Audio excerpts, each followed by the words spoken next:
My guy. Now what we not finna do is play with God's word. Now if God said he laid the earth on its foundations and put a firmament over us, then that's exactly what he did.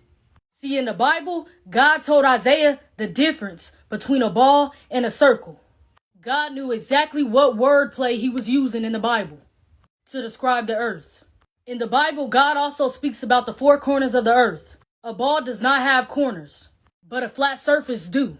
Now, when I say four corners of the earth, this is what I mean. The same way that man made a compass, a circle compass, and put north, east, south, and west, I'm speaking of exactly that.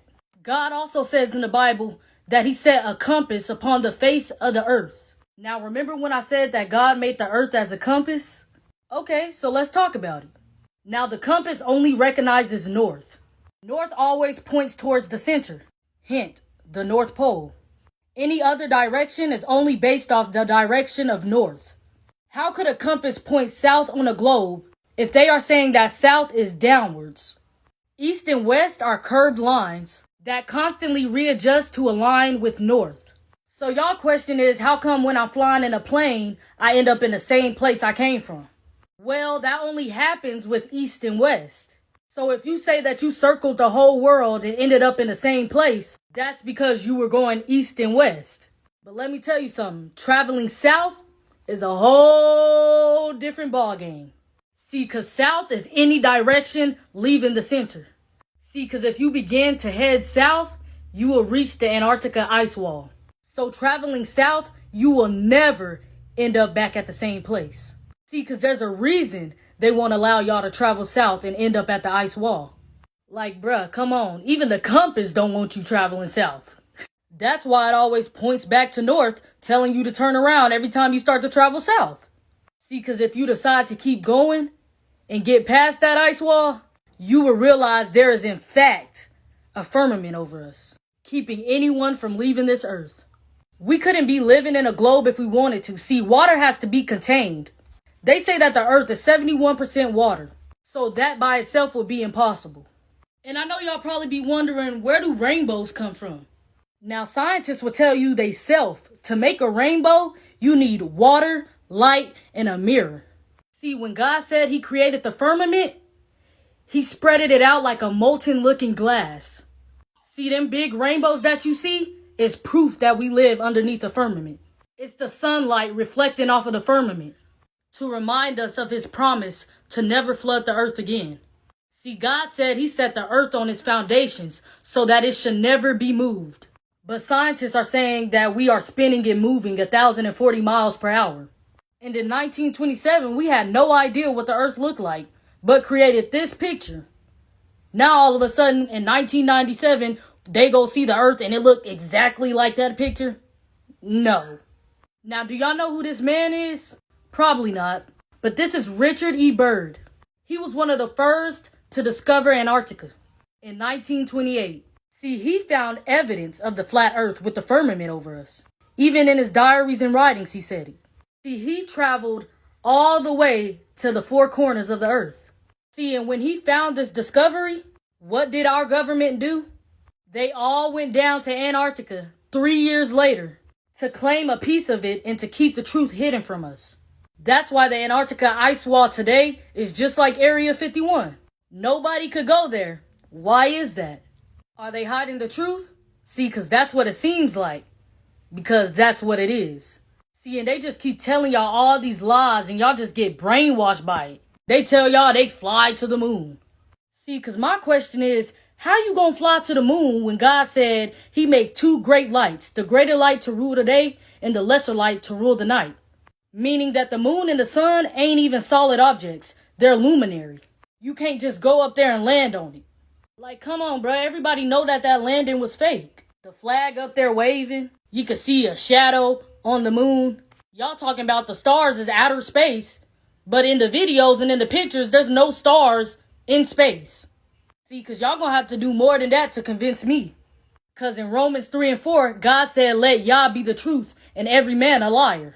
But I know y'all gonna ask me, Anaya, how do sunsets work if the earth is flat? See, in Job 9 and 7, God says, who commands the sun and it does not rise? See, on y'all's globe Earth, y'all believe that the sun is setting and rising, but in reality, it's all just about perspective. For example, have y'all ever heard of a vanishing point? See, because in reality, the sun and the moon are not setting and rising. They are rotating. See, because the farther that is getting away from us to rotate around the earth, it's seeming as if it's going down. And the closer that is getting from making its way back around to us, it seems as if it's rising. It's all due to perspective from where we're at.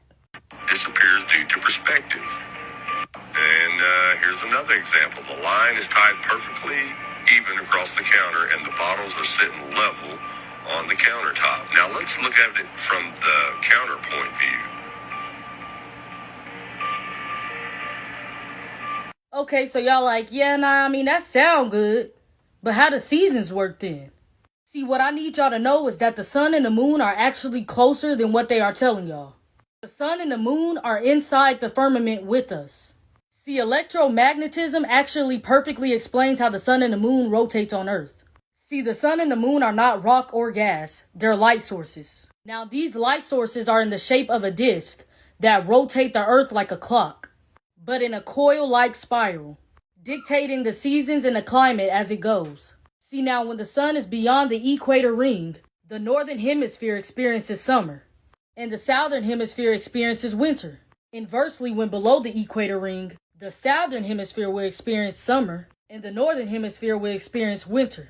They got y'all thinking that there's life beyond the earth. There is no space. There is no other planets out there. God says he sits at the top of the firmament. Those planets that y'all are seeing in those telescopes, those are called wandering stars.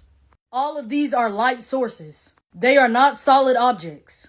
Alright, Anais, so how does a solar eclipse work on a flat earth?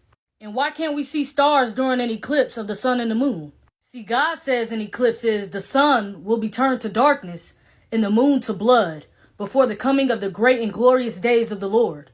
As so, see, a solar eclipse happens when the sun and the moon decides to rotate over each other.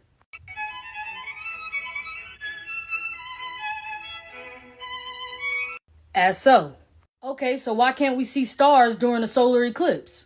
See, God says immediately after the distress of those days, the sun will be darkened and the moon will not give its light. The stars will fall from the sky and the heavenly bodies will be shaken. So why can't you see stars during a solar eclipse? His word tells you everything you need to know. There is nothing outside the firmament that they know of because they can't get past the firmament. God tells us he placed water above the firmament. All these people didn't have the same vision for no reason. There was many times that they have snitched on themselves, saying that they never been outside the earth, saying that there's nowhere to go, saying that they never been to the moon for real. They even be putting the truth into the cartoons. They are steady trying to break the firmament. They trying to nuke the firmament, sending rockets up there to break the firmament. They trying everything in their power. And as a matter of fact, my next video, I'm going to be showing y'all videos of them really saying they ain't never been to the moon. I'm going to be showing y'all videos of them trying to nuke the firmament, them trying to send rockets to the firmament, and even putting hidden truth into these cartoons and movies. These people know exactly what they are doing, and they know exactly what the firmament is.